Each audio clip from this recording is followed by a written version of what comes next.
Radio 59 WROW, first on the dial in Albany, Schenectady, and Troy. WROW temperature 29 degrees. Radio 59 time at 5:30. And now, another tale well calculated to keep you in suspense. In a moment, Moonlight Sail by William N. Robeson.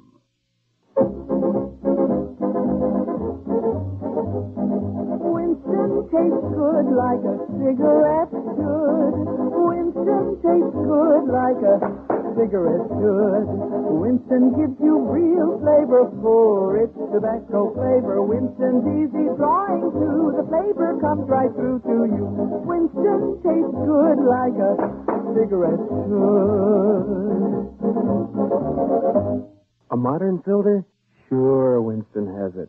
But that's only the beginning of a Winston. Up front, up where it really counts, Winston packs exclusive filter blend. Light, flavorful tobaccos, specially selected and specially processed for filter smoking. Filter blend. That's why it's fun to smoke Winston, America's best-selling filter cigarette. Winston tastes good like a cigarette should.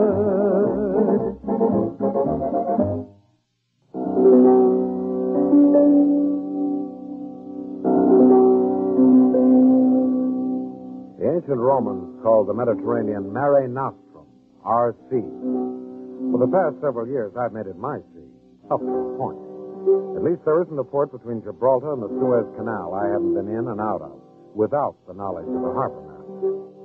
I was once a gob in the U.S. Navy, and the craft I skipper was once a PT boat in the U.S. Navy.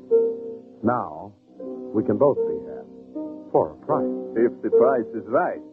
That's Marius, my first mate and crew.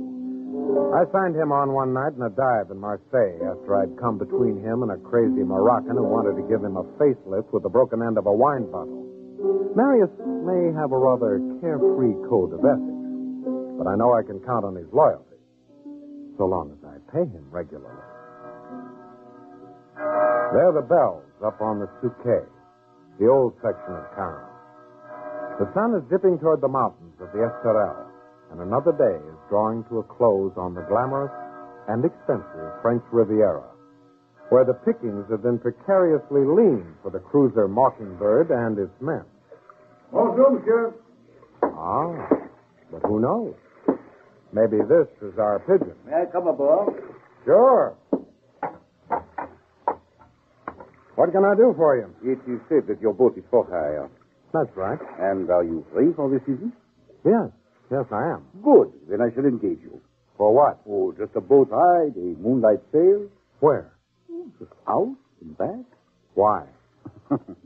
Monsieur, am I engaging you or are you engaging me?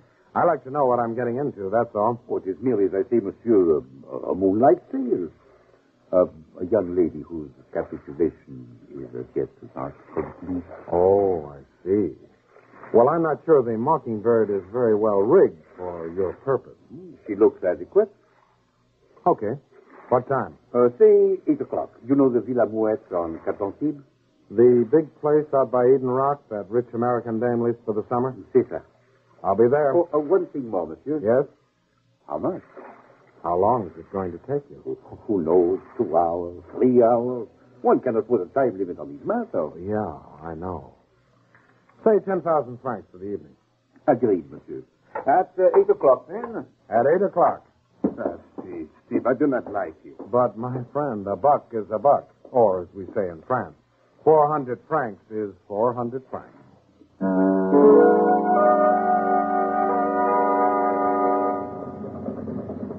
Make fast that bow line, Marius. I have it, mon capitaine. Well, monsieur le capitaine, you're right on time. Part of our service, monsieur. Say, you never told me your name. Oh, forgive me. It is Effroyer. Jacques Effroyer. And this is Mademoiselle Adele. I'm glad to have you aboard, Miss Adele. Thank you, Captain.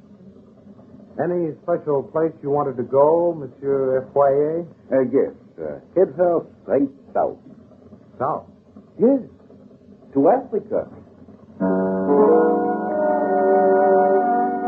I was beginning to dislike this puny little Frenchman with the shifty eyes, but I didn't give him any argument. He was paying for the evening, and if he wanted to ride toward Africa, I'd head south for a little while. The girl sat huddled on one side of the foredeck, her back turned to the Frenchman, and he leaned against the rail watching her, tense, like a black cat ready to pounce. Then, for a moment, he averted his gaze as he turned into the wind to light a cigarette. Adele leaped to her feet, ran astern, and clambered into the wheelhouse. Captain, where are you taking me? Where's Chuck? Is he all right? Chuck? Who's Chuck? My fiancé. Is he badly hurt? I'm sorry, I don't know what you're talking about, lady. You must not let yourself get too upset. But I've got to know, and you won't tell me You will anything. know everything in good time. And anyway, the Captain knows nothing. Now, come along with me. But this is... I said come with me. We are nearing our destination. With a yank that nearly pulled her arm from its socket, he hauled Adele out of the wheelhouse and backed forward. Marius looked at me and shrugged. C'est la vie. Ce n'est pas l'amour. You know what I think, Steve? Not until you tell me. This fellow is not in love with this girl. No. Yes. Well, what are you going to do? Yes, but who is this chap who is so badly hurt? And what is this destination this fellow said we were approaching? Who knows? It's his boat ride. He paid for it. Yes, but Steve, I'd like to... What the? Steve, look, he's pushing her overboard.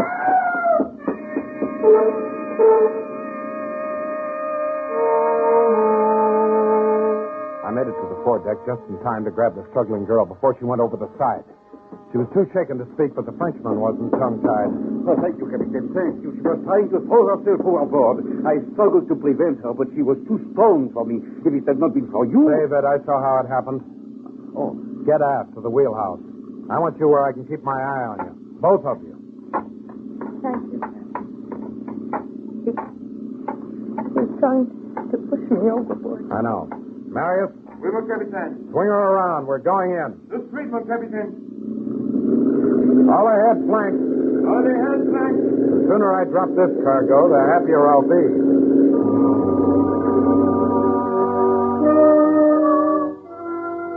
Nobody said anything for the next few minutes. The girl was too shaken to talk, and the Frenchman was figuring his next move.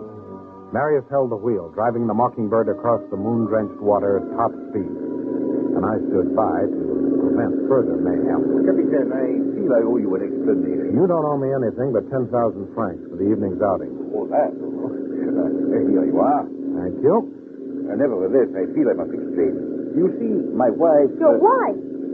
What kind of a story is Now, that? Adele, my dear. And I am not your dear. Captain, I hardly know this man. He's a friend of Mrs. Dawson, my fiancé's mother. Mrs. Dawson received word this evening that Chuck had been hurt skin diving over on St. Margaret Island. He was asking for me. Well, this man was a guest for dinner. He offered to get a boat and take me to Chuck, but he tried to drown me. He tried to push me overboard. You saw it yourself, Captain. Now, look, I don't want to get mixed up in this. You've had your ride, and now the party's over. I'll take the wheel, Marius. Oui, mon capitaine. Stand by to make fast the bow, painter. Oui, mon capitaine. Bow painter fast, mon capitaine. Very well. You first, Monsieur Foyer. I was beginning to worry. Who's that? Mrs. Dawson, my fiancé's mother. Did everything go off? Adele, what are you doing here? Didn't you expect to see me come back? Well, yes. I mean, no. I thought you'd be with Chuck. We never went near the island. Your friend, Monsieur Foyer, tried to drown me. Madame Oh, I'm Dawson. sure you must be mistaken, my dear. Well, anyway, I have good news. They phoned me from the island. Chuck is perfectly all right, and they're bringing him home. Oh, thank God. When will he get here? Well, later, and maybe not until morning. So come along, my dear. You look terribly tired. Oh, I am. And then you go straight away to bed. I'll call you the moment Chuck gets home. You see, Captain, it is necessary to humor her fantasies. Otherwise, she becomes quite violent. Yeah. Cast off, Marius. Let's get out of this joint.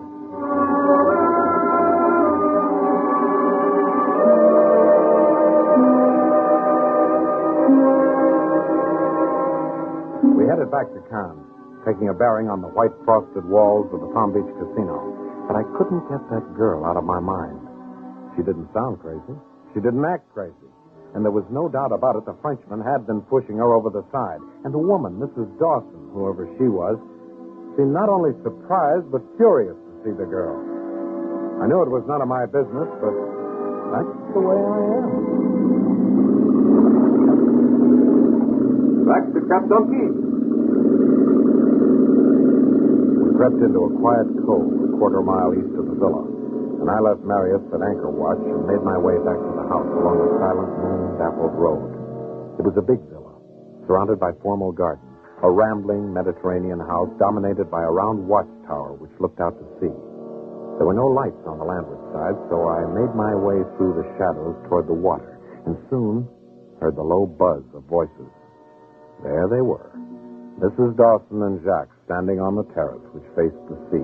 You were highly And there I was, not 6 feet away from them, Heaven knows hidden I behind an failed acacia you bush. enough. All that you say is true, madame. Well, then perhaps you can explain your failure. All would have gone well had it not been for that American boat captain. Oh, excuse me, what could I do? He heard her scream. You shouldn't have permitted her to scream. Madame Dawson, have you ever killed anyone? Of course not. Then you are in no position to criticize me.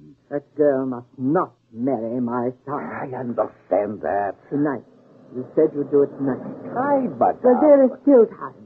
Perhaps over in Monte Carlo at the casino. The way that boy loves roulette, he won't be home until 3 or 4 o'clock in the morning. You still have time. But here in the villa, this is a different matter than a drowning at sea. You're a most uninventive assassin, monsieur. Madame? Look, her bedroom in the tower. You see that balcony up there? Yes? That's her room. The only one in the tower that's occupied. And look beneath the balcony. A sheer drop of nearly 100 feet to the rocks below. In the morning, her body will be found on the rock. An unfortunate accident. I see, madame. And may I say one thing? Yes, sir. You should be in my line of work. You would do well.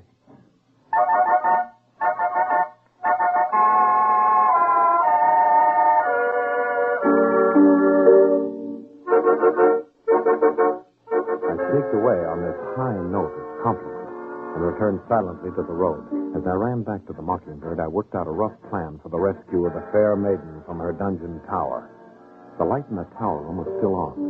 Marius eased the Mockingbird toward the base of the tower until its prow crunched into the sand between a couple of rocks. You are going to climb that steep. It doesn't look too bad, Marius. Up that bank to the terrace, then up those vines if they're strong enough, and onto the roof. After all, that tower was never designed to repel invaders. It was built to look old and quaint, and... You see those stones sticking out of the stucco every now and again? Yes? They look close enough to be useful as a ladder.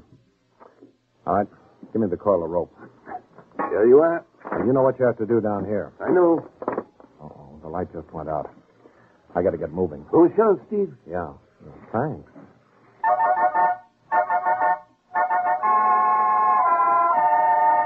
The first part of the climb was a cinch. The vines were old and sturdy, but the whimsical architect who embedded those picturesque stones in the tower had never intended them to serve as a ladder. A couple of times I was sure that they would find my body along with Adele's on the rocks in the morning. But I finally made the balcony, scratched, bleeding, and scared. But not half as scared as Adele. Who's there? Who is it? Steve, What are you doing? don't talk. Just listen. We haven't got much time. Listen to me. Chuck is all right. Oh, thank God. He isn't hurt. He's at the casino at Monte Carlo right now.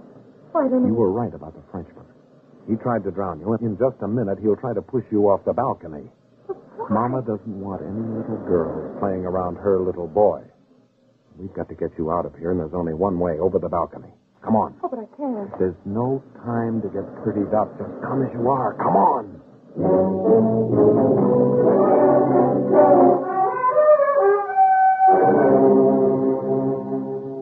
She got out of bed and came out to the balcony with me.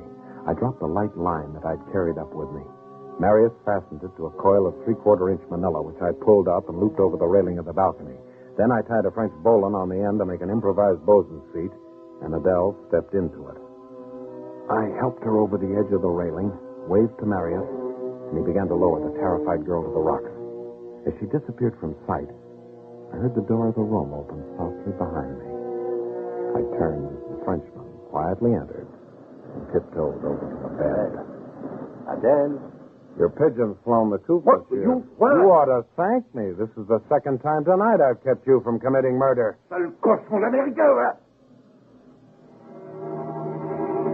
With this expression of disapproval, he went for me. I crouched, ready to flip him across the room with my best judo. But this Frenchman fought with his feet. It was I who flipped.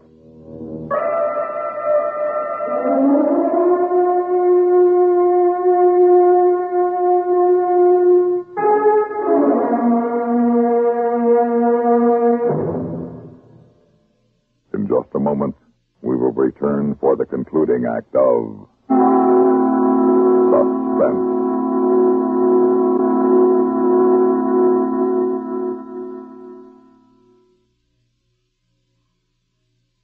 Welcome, recording star Mel Torme. It's terrible trying to sing with a bad cold. So I always take 4-way cold tablets to relieve cold miseries fast. Good idea. Tests of all the leading cold tablets proved 4-way fastest acting. 4-way starts in minutes to relieve muscular pains, headache, reduce fever, calm upset stomach, also overcomes irregularity. When you catch cold, try my way. Take 4-way cold tablets. A fast way to relieve cold distress and feel better quickly. 4-way, only 29 cents. Our program will continue in a moment after a word about another fine product of Grove Laboratories. Does dandruff dull your hair, leave scalp itchy? Get Fitch Dandruff Remover Shampoo and get rid of unsightly dandruff in 3 minutes. 3 minutes with Fitch regularly is guaranteed to keep embarrassing dandruff away forever. Apply Fitch before wetting hair. Rub in 1 minute. Add water, lather 1 minute. Rinse 1 minute. Every trace of dandruff goes down the drain. 3 minutes with Fitch, unsightly dandruff gone. Fitch can also leave your hair up to 35% brighter. Fitch Dandruff Remover Shampoo.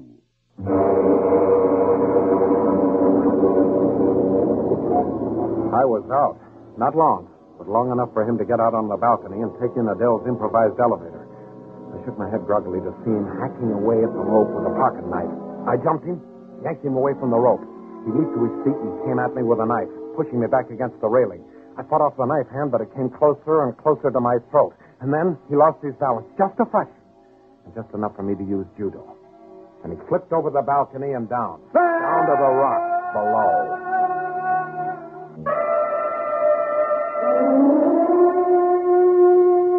I clambered over the railing and went down the rope, hand over hand. Adele stood trembling, staring at the silent heap that was the Frenchman's body. Come on, Adele. We've got to get out of here. It could have been me. It could have been me. That's right. Give me a hand getting her aboard, Marius. Come along, Adele. Easy now. All right. There we are. You just lay back and rest. Who's down there? What's going on down there? Uh-oh, I was afraid she'd hear that scream. Fire her up, Marius. Primo, Capitan. Stop or I'll shoot. All ahead, flank, Marius. All ahead, flank, mon Capitan. No wonder she hired the Frenchman to do her killing for her. She can't shoot for sour apples.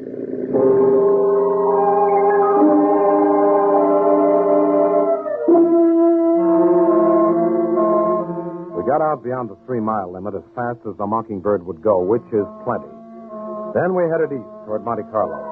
The lights of the Boulevard des Anglais twinkled like a jeweled necklace along the waterfront of Nice. But we were safe out here. In case Mrs. Dawson had alerted the Niçoise Harbor Patrol to intercept us. Villefranche slipped astern in the dark bulk of Cape Ferrat, and then the little town of Beaulieu. At last, we rounded Cape d'Aille, and there ahead rose the white facade of Monte Carlo, quivering with light. And we slipped into the territorial waters of Monaco, safe from the French authorities. Well, shall I drop the anchor, Steve? We haven't got time. Tie up at the customs pier. The customs? Sure, we're not carrying contraband this time. You don't have to smuggle as pretty a girl as Adele into Monaco.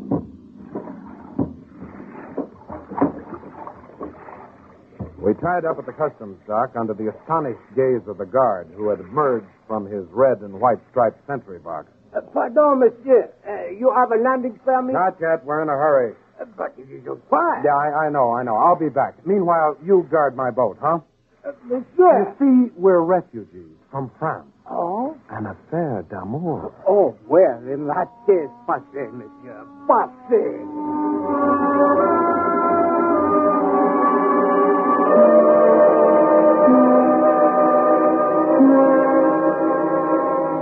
We made our way to the terrace of the casino and stood outside looking through the windows of the Salon Privé. It was crowded, as usual, with beautifully gowned women and men in evening dress, intent upon the roulettes and baccarat and chemin de fer. Adele peered anxiously, trying to find her boy in the crowd. So many people, I can't find him. Well, then let's go in. Like this? With your peacoat over my nightdress? And in bare feet? Oh, start a new fashion. Oh, gee. No, I mean it. But my hair is such a mess. Oh, well, in that case. Oh, there he is. Huh? I see him. Where? Over there by the big roulette table. See, the tall blonde? Oh, yeah. Yeah, I'll go get him. Keep an eye on her, Marius. Soyez tranquille, Steve. We did not bring her this far to let her get away, eh?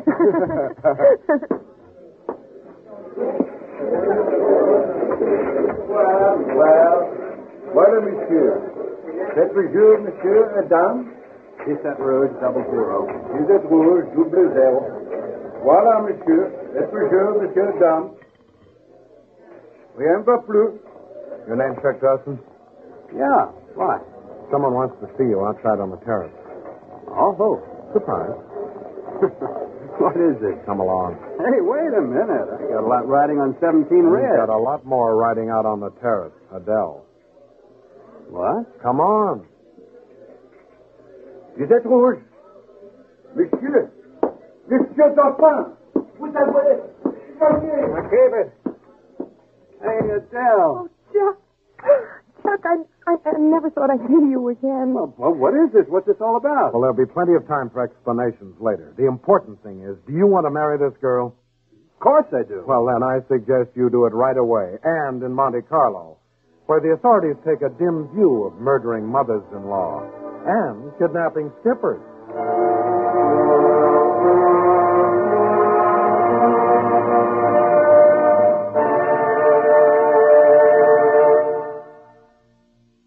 Suspense.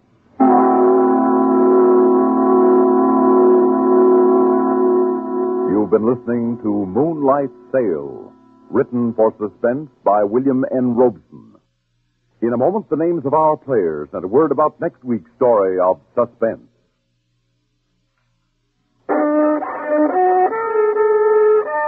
Are you out of tune due to irregularity?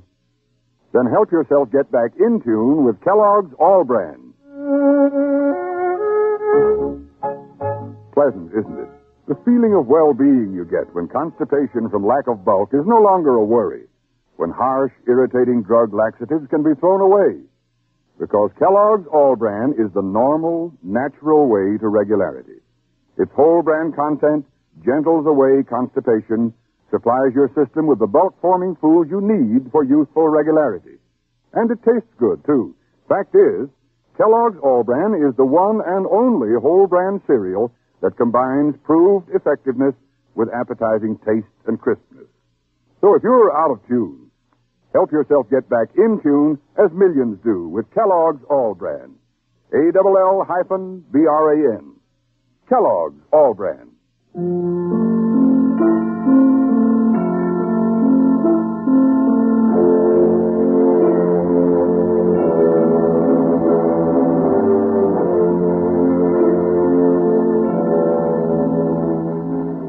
Heard in tonight's story were Frank Thomas Jr. as Steve, Louis Van Ruten as Jacques, Joan Laser as Adele, and Ethel Owen as Mrs. Dawson. Others included Jack Manning, Jim Bowles, Sam Raskin, and Guy Retz. A sober word about this holiday season. Keep in mind, all through the holiday season, highways are dangers. Slow, steady, and sober will see you safely through. And listen again next week when we return with 0 Hour, Ray Bradbury's chilling story of the day the children take over the world. Another tale, well calculated to keep you in suspense. On CBS Radio. You've been listening to the OTR Gold Network. Find more classic radio at otrgold.com.